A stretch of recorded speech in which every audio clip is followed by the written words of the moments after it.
Less than 24 hours to go until we find out if Sami Zayn can deep throat the tribal queef. I think I may have said that wrong, but can he win the WWE Undisputed Universal Heavyweight Championship? Well, we still got a little bit of time to go, and we got to talk about this show first. So let's get to it, shall we? I'm John Recton with my review, WWE Smackdown from Montreal, Quebec, Canada. And my, oh my, Sami Zayn is just a tiny bit absolutely over. He was over like a god, and man, those fans are going to be so goddamn crushed when he doesn't win tomorrow. At least I don't think he's going to win tomorrow. They may have me. There's a tiny bit of doubt that they might actually do something. They did do it with Eddie Guerrero and Brock Lesnar at No Way Out 2004, but the championships weren't unified at that point. As for the rest of the show, yeah, but it's a go-home show for Elimination Chamber, and in memory of Jerry Jarrett graphic that was really nice. Jerry Jarrett, Memphis Wrestling promoter before Memphis Wrestling started. I mean, the amount of history that Jerry Jarrett was involved in. Rest in peace, Jerry Jarrett. You will not be forgotten. So we get recaps of the Uso Zayn drama, all that stuff, and we get video packages throughout the show. The Chamber hanging above the ring because, you know, they're running in the same venue tomorrow. So it makes sense why they put that up there, too. The lure of the Chamber. I don't know why I'm doing it like this. I'm tired. Natty and Shotzi took on Shayna and Rousey the Raccoon, and they were all in their gi here. Good old MXC. What a show that was.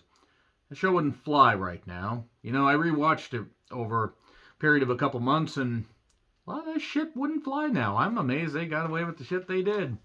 So, the crowd basically hated Rousey. You can't wrestle. I mean, she's enough of an athlete. She can't really talk, though she did give us the iconic line, what she expect me to do? Cut off my hair and wash her feet with it? That will live on forever. Natty got a good pop. Shotzi was just throwing her body like out there with reckless abandon. And Rousey took a header outside for no goddamn reason. I mean, then again, that spot got messed up on a premium live event. I forget which one. Was it? I'm actually genuinely trying to remember. Was it Survivor Series? It has been so long. I really don't remember. Now, don't worry. It's not going to affect Rousey the Raccoon's head because, you know, she doesn't have a brain that's working in there anyway. A sharpshooter to a big pop. But then Natty ended up getting, you know, in a fracas and tagged Shotzi back in. Shotzi, you're going to take the fall. And she does with hold number 1, armbar. And there you go. Then we get a package on Sami and Bloodline, all that stuff.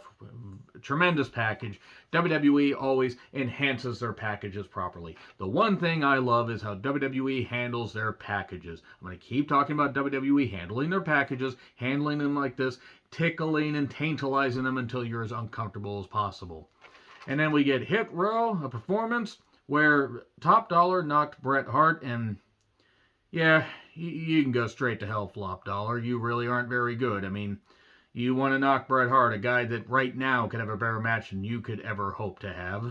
And Bret shouldn't be taking any bumps, even if he didn't have the health issues a number of years ago that he's had to overcome. So then The Fiend and Uncle How to Do to show up. And they lay out Hit Row. Except not Jade. It's not Jade. Her name's B-Fab. Oh boy. Bray then says, hey, I'm going to be watching Bobby and Brock, and whichever one wins, I'm going to be coming after you. Great. So they're going to further cement the fact that anything Bray touches in the ring basically turns to shit. God damn, it's probably going to beat Brock, and Brock against Bray. Boy, it's going to be interesting to see how Brock would handle all that supernatural stuff. Like, I'm not fucking doing this, even though he's getting paid millions of dollars to do this shit. No, there were thank you, Bray chants, and god damn it, just the holy shit chants. I mean, I get it, it is network television, but good lord. So, and Kansas City Super Bowl stuff, where Pat Mahomes got his own WWE Championship. Moss and Emma are backstage. Ariel Helwani was in the crowd a couple times during this show, and then the Bang Bros, Drew and Sheamus, taking on the Raiders with Valhalla. Okay, this was probably the best Raiders match I've seen in a while, but it's hard for me to care about the Raiders because they're the Raiders and they're not very interesting.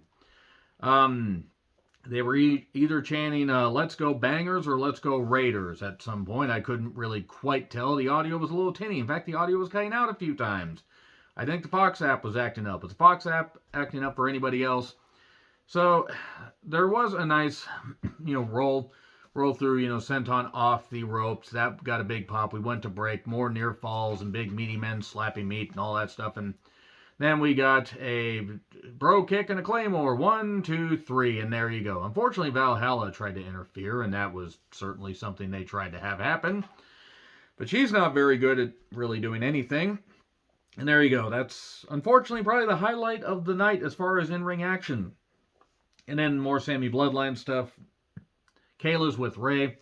Ray has a Bret Hart t-shirt. Bray didn't bring his sons into wrestling. His sons knew not to get into wrestling. God, Ray, if only you had been smart enough to do that. No, I'm going to hold that against Bray until Dominic is out of this business and not plaguing it anymore like he's David Flair and Eric Watts put together.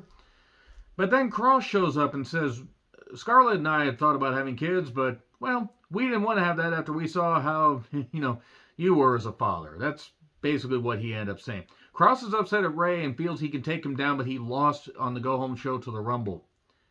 Why does Cross get a rematch again? I don't really know. So, Asuka versus Liv, and the match really should have been good. But, they had Carmella on commentary. Then, Asuka had been in the ring by this point for about 10 minutes because of her making her entrance and then doing all that stuff I mentioned before.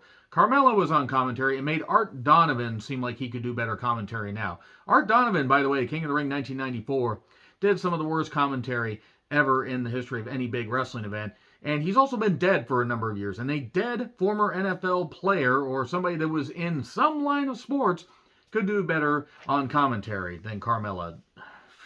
Raquel, Nikki at one point was sitting in Wade's lap. I'm going to be in so much trouble when I get home. Natty was there also, and this basically took away from Asuka and Liv. That could have been a pretty good match.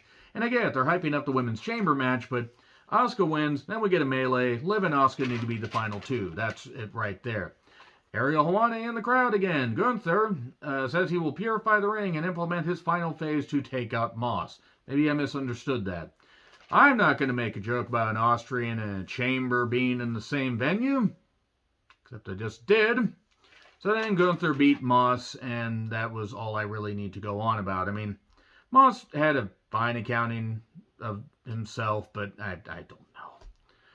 The crowd booed Moss every time he got in any offense, or worse, they wouldn't react at all. Sometimes they'd boo, sometimes they're like, It's nothing against Moss. He's a fine athlete. He has a good look. It's just this was too sudden. And then powerbomb, 1, 2, 3. While the Zane chants, ole, ole, ole, ole. We're going on. Rhea and Charlotte are going to have a face-off. And then Ray versus Cross. And I assume there was something else that was happening on the show. I don't care. Because Sami Zayn getting the big old pop.